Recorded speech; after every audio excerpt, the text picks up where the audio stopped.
Este programa llega a ustedes gracias a Harumi Beauty Center.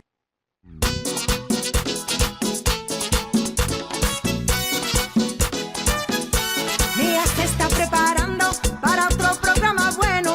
Ejercicios, diversión, belleza, entretenimiento. La belleza es mía, comienza con Mía bien arreglada, vestida y alborotada, y dándole al meneíto. A ella le gusta mover, móvelo. A ella le gusta mover, yeah, yeah. A ella le gusta mover, a ella le gusta mover, yeah, yeah. Con Mía Cepeda, la belleza es mía. Con Mía Cepeda, la belleza es mía. Bienvenidos a La Belleza es Mía. Aún estamos con los ánimos en el piso, independientemente de que la vida sigue, independientemente de que todo va a continuar y por más tragedias que pasen en el mundo. Al principio es doloroso, a muchas personas no les importa porque no le toca de cerca vivir la experiencia o no está afectada o afectado por alguien cercano. A otras personas sí les afecta y le cuesta poder seguir evolucionando en la vida sin pensar en lo efímera que es esta, porque uno toma como ejemplo todas las personas que estaban en un lugar, en este caso en el Jet Set, seguimos hablando de eso, que tenían sus planes, que tenían muchas cosas pendientes y que todo eso se quedó en el momento.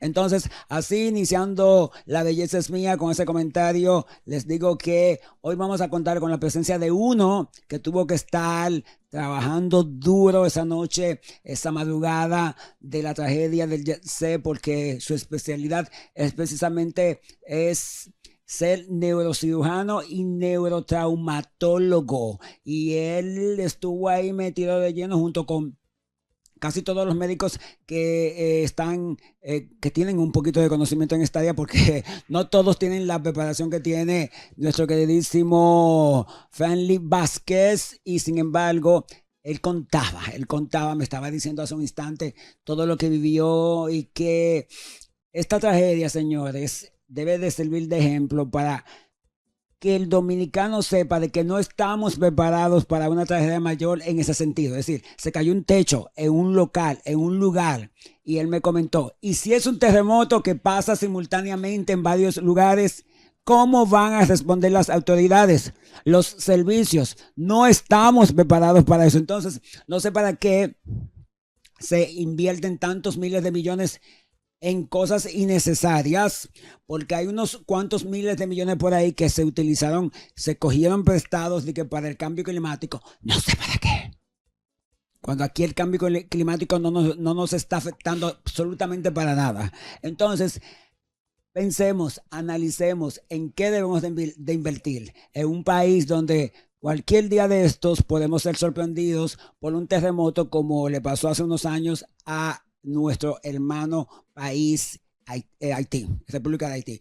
Y señores, el doctor le estará hablándonos precisamente de qué hacer ante cualquier tipo de situación que se presente así de manera inesperada, un accidente, una caída, y que usted debería de tomar en cuenta antes de de movilizar a una persona que se encuentre en una de estas situaciones. Así que estamos post Semana Santa y no hay que estar en vacaciones, no hay que estar en ningún lugar especial ni en ninguna fecha especial para que cualquier cosa pueda pasar. Y sobre todo en el país que tiene el primer puesto en accidentes de tránsito. Así que, señores, aquí es que más tenemos que educar y más tenemos que guiar, informar, para que usted pueda quizás salvar vidas.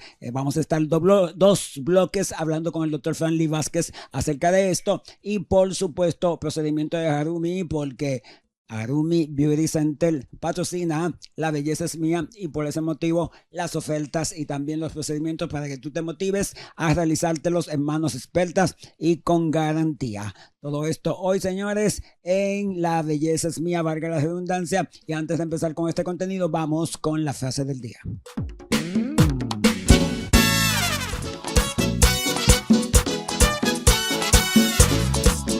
Y esta me encanta. Atención a todos los que están exhibiendo carros de lujos, exhibiendo joyas, exhibiendo apartamentos súper costosos.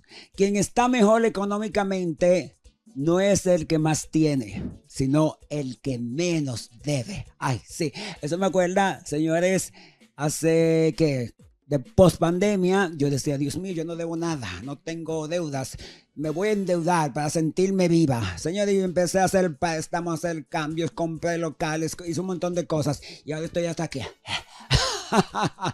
Con un montón de deudas que tengo que cumplir cada mes con los pagos, y cuando usted suba que tiene que buscarse alrededor de 300,000 pesos mensual solamente para dárselo a los bancos, teniendo en cuenta todo lo que te explotan, porque también me doy cuenta, ya muy tarde pero no importa, me doy cuenta de cómo los bancos te explotan. Es decir, aquí en este país no hay ninguna regulación para que tú puedas tener un carro, para que tú puedas tener una propiedad sin tener que pagarle tanto a las instituciones bancarias, porque no tenemos un gobierno ni autoridades que a eso le importe. Así que voy a reanalizar mi situación, voy a ver si puedo estar otra vez en cero para tener paz, porque cuando usted no debe, tiene paz. Y eso me lo dijo la doctora Pamela Félix. Mía, yo no debo y estoy feliz. Ando en el carro que puedo andar, vivo en el apartamento que puedo vivir, pero no le debo absolutamente a nadie. Así que hay otra frase que dice por ahí: lujos vemos, deuda no sabemos. Y con esta frase ahora voy, señores, con la primera oferta que tú puedes conseguir en Harumi Beauty Center.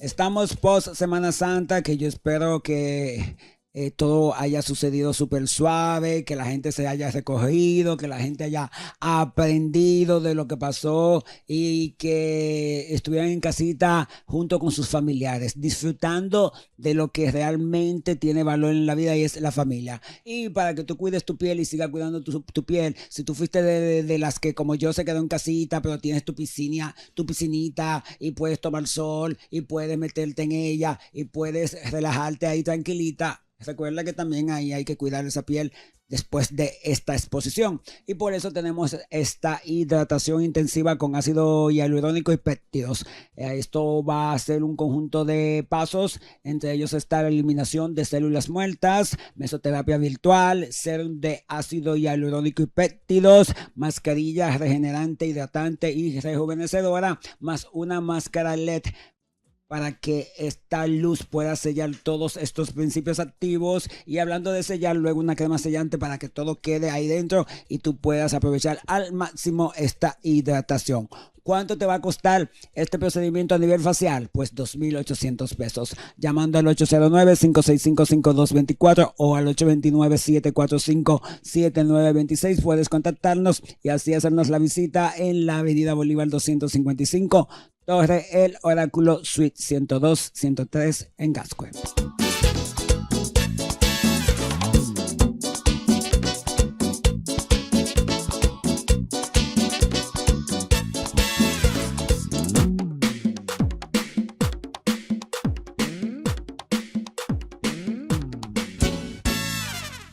Y pensando en la tragedia del Jet Set, señores, he escuchado hablar de todo y de todos. Han resaltado más las vidas de los ricos y famosos que la vida del ciudadano común y corriente que fue a disfrutar esa noche. Y mucho menos se han mencionado los empleados del Jet Set. Y ahí hay una responsabilidad laboral que recae, bueno, todo recae sobre los propietarios del Jet Set, todo, pero también recaen directamente esa responsabilidad laboral que ellos tienen que responder por todos los empleados que fallecieron esa noche. Entre ellos empleados que dejaron huérfanos a sus hijos. Porque se está hablando de todo, pues entonces todo el mundo defendiendo a Antonio Espaillat, a San Antonio Espaillat, al que veía que el techo se estaba cayendo y no hacía nada. ¿Y quiénes van a defender a esos niños que quedaron huérfanos? Y a esas madres que quedaron viudas, que sus esposos estaban trabajando esa noche ahí de seguridad. ¿Quiénes? Es decir, ellos tienen que estar cubiertos y para eso existen leyes. Que en este país no se cumplan las leyes para las personas adineradas, eso es una cosa, pero de que se va a tener que hacer algo, se va a tener que hacer algo. Y para compartir más acerca de esa noche catastrófica, esa madrugada, tengo aquí al doctor Franly Vázquez, vuelvo y repito, él es neurocirujano y neurotraumatólogo y le tocó trabajar toda la madrugada y no sé si hasta el otro día siguiente, porque como estábamos comentando, aquí no hay el personal, la cantidad de personas capacitadas para poder lidiar con una situación que, vuelvo y repito, esta vez fue localizada, focalizada en un solo lugar, más de 225 muertos y más de 200 heridos. Ahí no se está calculando las personas que no se pudieron rescatar porque quedaron totalmente aplastadas, desfiguradas, desbaratadas. Y esas son las personas que todavía siguen saliendo anuncios por ahí de que no aparecen. Entonces, doctor, bienvenido y cuéntenos su experiencia como uno de los pocos especialistas en neurotraumatología que existe en el país. Muchas gracias, mi encantado siempre de estar en tu espacio, agradeciéndote la invitación. Esta tragedia del IEXE fue efectivamente una tragedia que nos arropa a todos los dominicanos. Y antes de hablar de ella, yo quisiera hacer un llamado miren, nuestra especie es gregaria. Eso significa que nuestra especie interdependemos de los demás. No podemos vivir solo como viven los pumas, ¿sí? Entonces, lo natural en el ser humano es utilizar tu conocimiento, tus dones, tu carisma, tu destreza, tus habilidades al beneficio de la sociedad, que significa mejorar la vida de los demás. Si tú con tus acciones diarias no estás mejorando la vida de los demás, lo que sea que hagas, desde un motoconchista hasta un ingeniero, hasta un abogado, hasta lo que sea, hasta alguien que trabaja en un salón, si tú no mejoras, haces feliz, haces la vida más cómodo, la vida de los demás, entonces no estás justificando tu existencia. Habiendo dicho eso, yo creo que nosotros todos debemos de hacer un llamado a la empatía, a esa cualidad de ponerte en la posición afectiva ajena a la tuya, a sentir el dolor ajeno como un dolor tuyo, al pensar que tú pudiste ser uno de los fallecidos, tú pudiste ser uno de los afectados, pudiste haber perdido una persona, porque esta catástrofe está más enfocada o lo sentimos más lo que vivimos aquí en el Gran Santo Domingo, pero todos deberíamos de pensar que estamos en las mismas condiciones. Entonces, haciendo un breve recuento de la madrugada del martes, fue muy catastrófico para mí. Nosotros acudimos al Hospital Darío Contreras, donde nos formamos como neurocirujanos, a intentar, ¿no?, a ayudar a las personas que allí se encontraban y a los médicos que también se encontraban allí. Y fue muy triste ver una emergencia. Mire, yo hice neurotraumatología, es decir, yo me especialicé en gente que se da golpe en la cabeza y que se da golpe en la columna vertebral. Pero yo creo que ningún médico está preparado para ver una emergencia tan abarrotada con personas gravemente lesionadas. Y el Hospital Darío Contreras fue uno de los centros que más recibió personas como centro de trauma de referencia nacional. Y yo veía las personas en su desesperación, ¿no? Porque los médicos no podemos atender a todos al mismo tiempo. Cada paciente hay que dedicarle una mínima cantidad de tiempo para poder llegar a un diagnóstico, ¿no? Entonces se desesperaban y transportaban de una manera inadecuada a los pacientes, a sus familiares. Lo transportaban en un vehículo, el cuello dando bandazos, y eso generalmente genera más lesión. Cuando tú tienes un trauma de la columna y te la mueven de una manera inadecuada, eso te genera un daño aún mayor en la columna vertebral. Y eso fue muy penoso de verlo. Van a seguir, yo espero en Dios que no, van a seguir habiendo fallecidos que van a morir posteriormente, porque muchos de los pacientes que llegaban a la emergencia esa noche no se pudieron operar porque estaban muy inestables hemodinámicamente, se habían perdido mucha sangre. Y cuando tú abres la piel de un paciente y empiezas a manejar tejidos también los pacientes sangran, es decir, tú le añades más comorbilidad a los pacientes.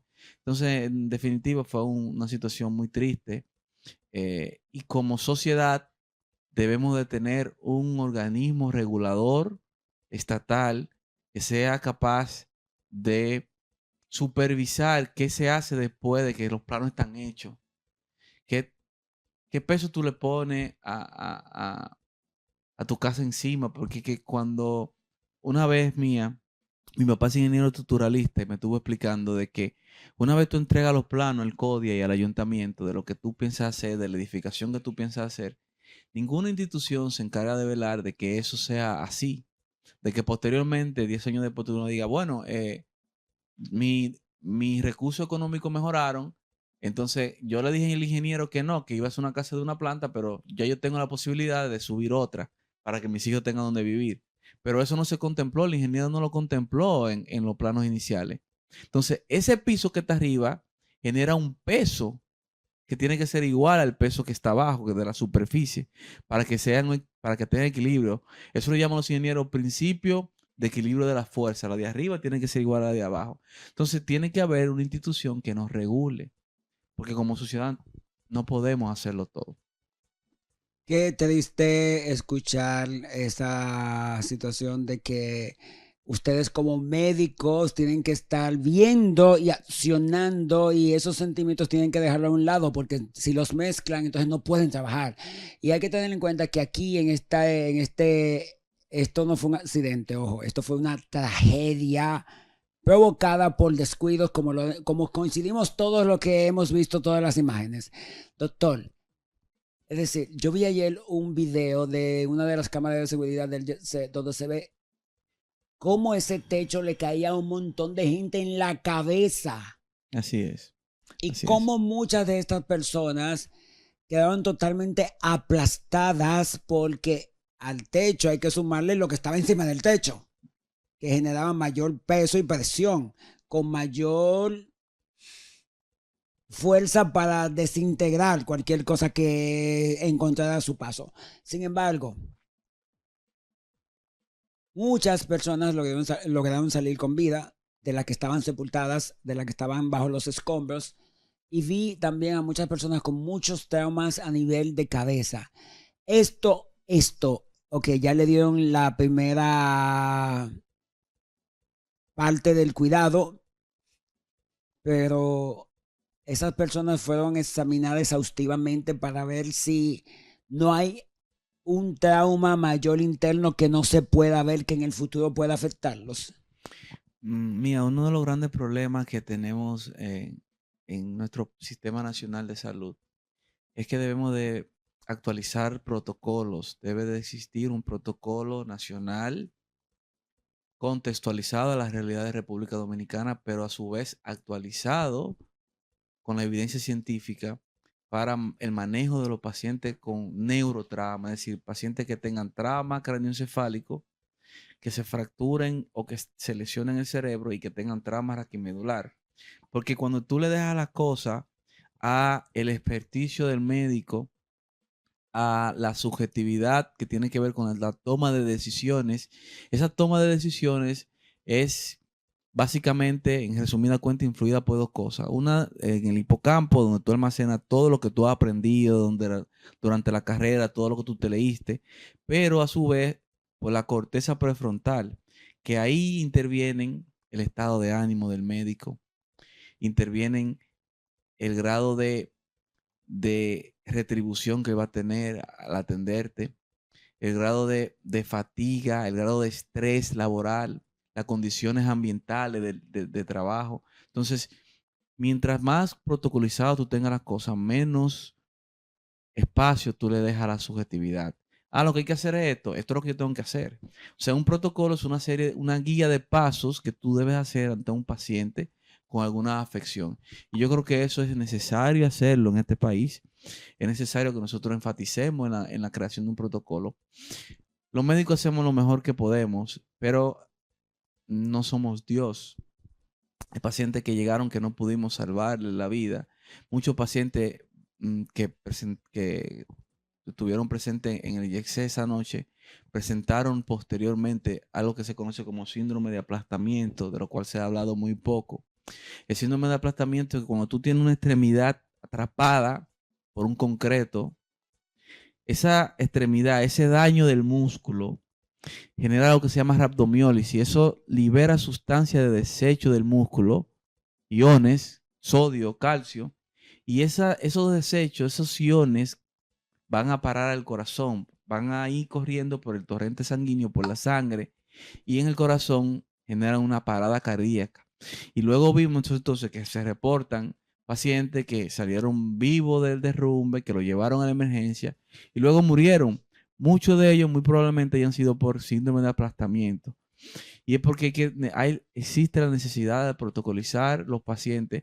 O sea, tú tienes que ser un antes y un después, en mi opinión, para el sistema de salud, para el sistema de rescate, para el 911, para las instituciones del Estado que velan por la seguridad en este tipo de cosas, porque tenemos más de 20 fallas tectónicas en el país y en cualquier momento puede llegar a ocurrir una catástrofe igual o incluso peor y tenemos que estar preparados para eso. Me quitó las palabras de la boca cuando dijo de la gran cantidad de personas que lograron salir con vida, pero que lamentablemente fallecieron en el hospital, en la clínica o en el camino. Y usted explicó ahí ya lo que pasó. Es decir, yo tenía mis dudas del por qué, si una persona estaba viva debajo de los escombros, como el desgarrador video de un muchachito que él se estuvo grabando diciendo, yo estoy bien, con todo, con Dios por delante, yo voy a salir de aquí vivo. Pero en caso de que no salga vivo de aquí, le entrego una vez más mi vida al Señor. Entonces, una persona que se veía estaba presionado o atrapado de la cintura para abajo. Sin embargo, no logró sobrevivir. Probablemente ese paciente haya presentado una fractura de pelvis. La pelvis, la parte que une el tronco con las extremidades inferiores, sangra muchísimo. Eso puede acumular hasta 3.000 litros de sangre. Entonces, cuando tú tienes una fractura así, encima tienes fracturado, como ya me mencionaba, el síndrome de aplastamiento, pues hay algo que nosotros en neurotrauma y en trauma en sentido general llamamos hora dorada, que es el tiempo donde tú tienes más viabilidad o más factibilidad para poder salvaguardar la vida del paciente. Por eso el tiempo es muy importante. Por eso ustedes vieron que los rescatistas llegaron, a ellos quiero darle a su mérito, quiero exaltar la labor de los rescatistas del COE, que hicieron un grandísimo trabajo. Esos rescatistas hicieron incluso un trabajo más meritorio que los médicos que estuvieron involucrados con los pacientes del IEXE, de la tragedia del IEXE, porque tú someterte a esa carga estresante y bloquear, como decía Mía, bloquear esa carga emotiva, ¿no? De no pensar en ese momento de la familia, de lo que estará viviendo ese paciente y hacer lo que tú puedes hacer por salvaguardar la vida del paciente, por levantar esos escombros, es una labor encomiable y de mucho mérito, ¿no? El tiempo es cerebro, también de eso se lo decimos, porque si tú empiezas a sangrar, el cerebro no está desconectado del cuerpo. Entonces, el cerebro es un gran consumidor de oxígeno y de sangre, por lo tanto, porque en la sangre se transporta el oxígeno. Imaginémonos que yo tengo un golpe en la cabeza y también tengo un aplastamiento de una pierna y la pierna está sangrando. El cerebro cuando se golpea responde igual que un niño, que los niños nada más lloran, el cerebro se hincha. Se hincha, entonces hay una área del cerebro a la cual le deja de llegar adecuado aporte de oxígeno. Y eso es agravado por la pérdida de sangre. Entonces, ese paciente necesita lo más rápido posible una venoclisis, es decir, que lo canalicen adecuadamente, una transfusión de sangre cuando esté en el hospital y administración de soluciones cristaloides, que son soluciones que ponemos nosotros los médicos.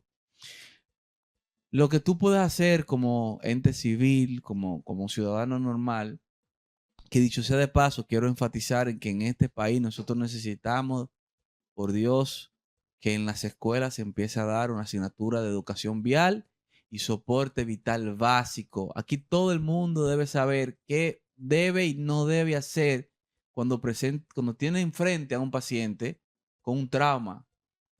Porque Arturo acaba de decir, mira, nosotros somos el país que más accidentes de tránsito tiene en el mundo. O sea, yo no sé si somos conscientes de eso.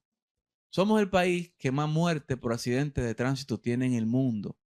Si tú sales a la calle, mira, el Banco Mundial en el 2024, en noviembre, publicó un estudio de vulnerabilidad de las autopistas. El 78% de las autopistas dominicanas tienen vulnerabilidad que hacen peligrosa el tránsito. O sea, cuando tú te montas en un vehículo, encima de que no somos conscientes de que andamos con un arma porque letal, tenemos un gran porcentaje de probabilidad de que tengamos un accidente de tránsito. Por falta de mantenimiento, por falta de señalización, por falta de educación.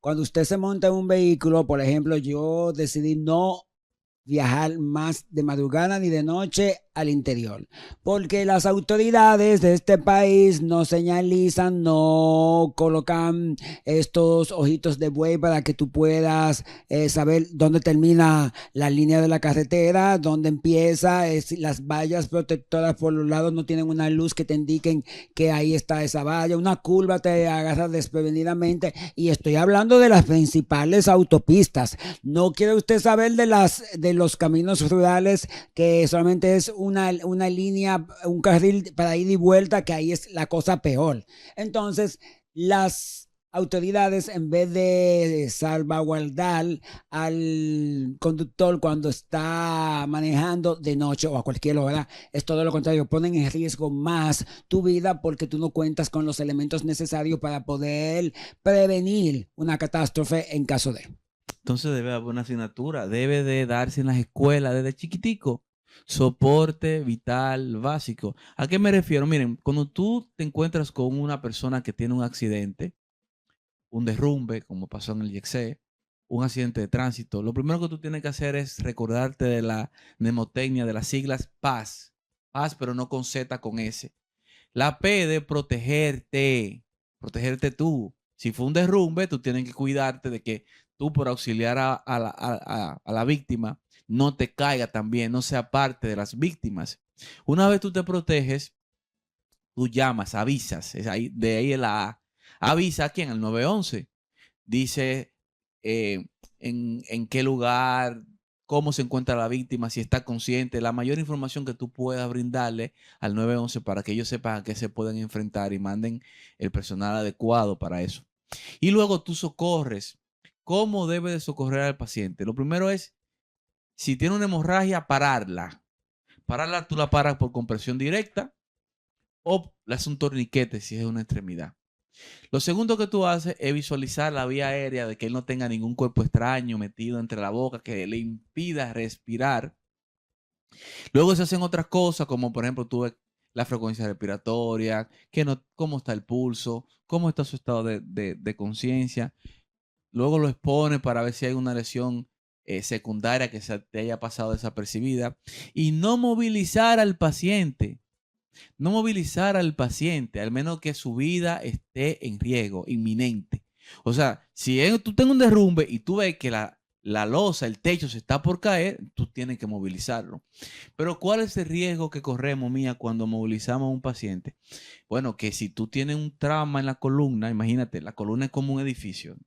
Un edificio tiene muchos pisos. Primer piso, segundo piso, tercer piso.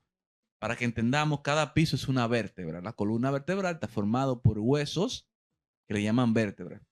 Si una vértebra de esas se desencajó, es decir, tiene una fractura luxación, se desencaja de ese edificio, pierde la alineación del edificio, se va hacia atrás.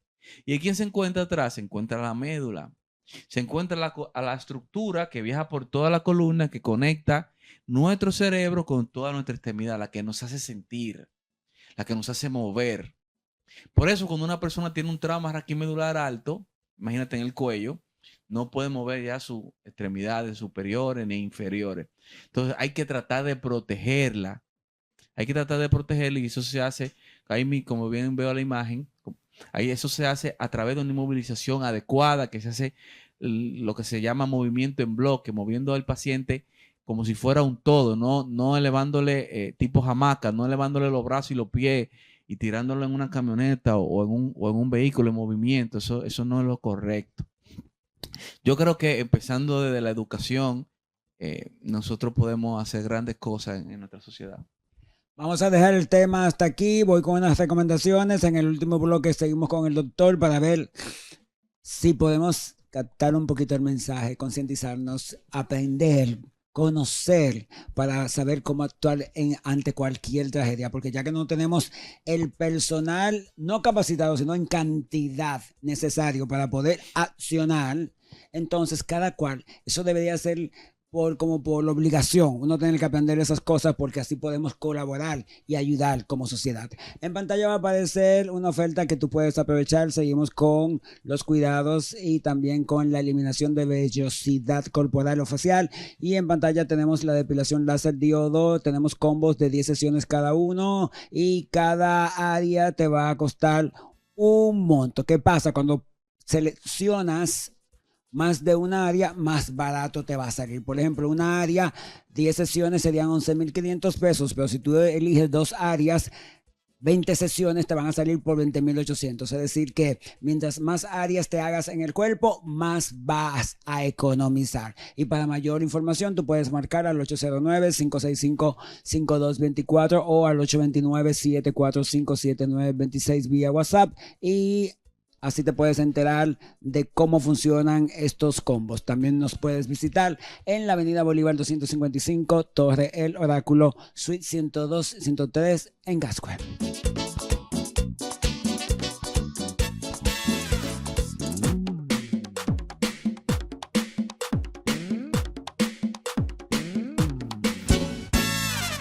Nos vamos a unas recomendaciones. Cuando retornemos, procedimiento de Harumi. Recuerda que siempre tenemos opciones diferentes para cada tipo de necesidad que tú tengas para mantenerte bella o bello. Y luego al final 15 minutos más con el doctor Franly Vázquez, mi neurólogo, quien nos va a dar algunos consejitos para ver si las personas inteligentes, que son las que ven este programa, pueden captar y así accionar cuando se necesite de su ayuda.